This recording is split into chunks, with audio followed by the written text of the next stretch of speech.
भारत के इतिहास में जो कोई भी प्रधानमंत्री नहीं कर पाया उसे नरेंद्र मोदी जी ने कर दिखाया। जी हाँ, अमेरिकी डॉलर के मुताबिक भारतीय रुपया 91.7 एक पॉइंट निचला स्तर पे गिरा। अब ऐसे नहीं होता मित्रों, मैं शासन में बैठा हूं, मुझे मालूम है इस प्रकार से रुपया इतनी तेजी से गिर नहीं सकता। अरे ये नेपाल का रुपया नहीं गिरता है, बांग्लादेश की करेंसी नहीं गिरती है, पाकिस्तान की करेंसी नहीं गिरती, श्रीलंका की करेंसी नहीं गिरती। क्या कारण है हिंदुस्तान का रुपया पतला होता जा रहा है? मोदी जी, जिस प्रकार से रुपया डॉलर के मुताबिक कमजोर होता जा रहा है, उस तरीके से भारत विश्व व्यापार में टिक नहीं पाएगा। हमारे जो व्यापारी भाई हैं, जो विदेश से माल मंगाते हैं और विदेश भेजते हैं, वह उसमें टिक नहीं पाएंगे।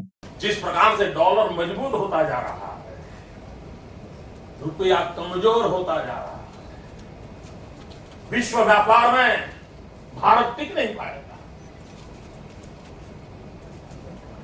हमारे व्यापारी जो माल बाहर भेजते हैं, हमारे व्यापारी जो माल बाहर से लाते हैं, इस बोझ को सह नहीं पाएंगे। इवन भारत सरकार जो चीजें लाती है, भेजती है, उसको सहना मुश्किल हो जाएगा। मोदी राज में एक और जिधर रुपया डॉलर से निचले स्तर पर पहुंच गया, उधर ही एशियन मार्केट में रुपया सबसे खराब प्रदर्शन करने वाला करेंसी बन चुका है।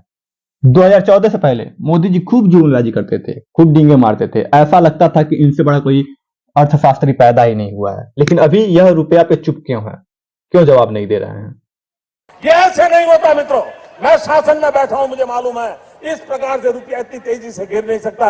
अरे ये नेपाल का रुपया नहीं गिरता है, बांग्लादेश की करेंसी नहीं गिरती है, पाकिस्तान की करेंसी नहीं गिरती, श्रीलंका की करेंसी नहीं गिरती। क्या कारण है हिंदुस्तान का रुपया पतला होता जा रहा है?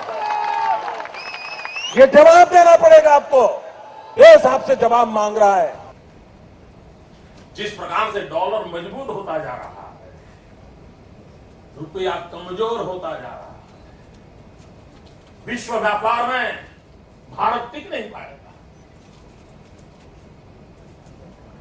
हमारे व्यापारी जो माल बाहर भेजते हैं, हमारे व्यापारी जो माल बाहर से लाते हैं, इस बोझ को सह नहीं पाएंगे।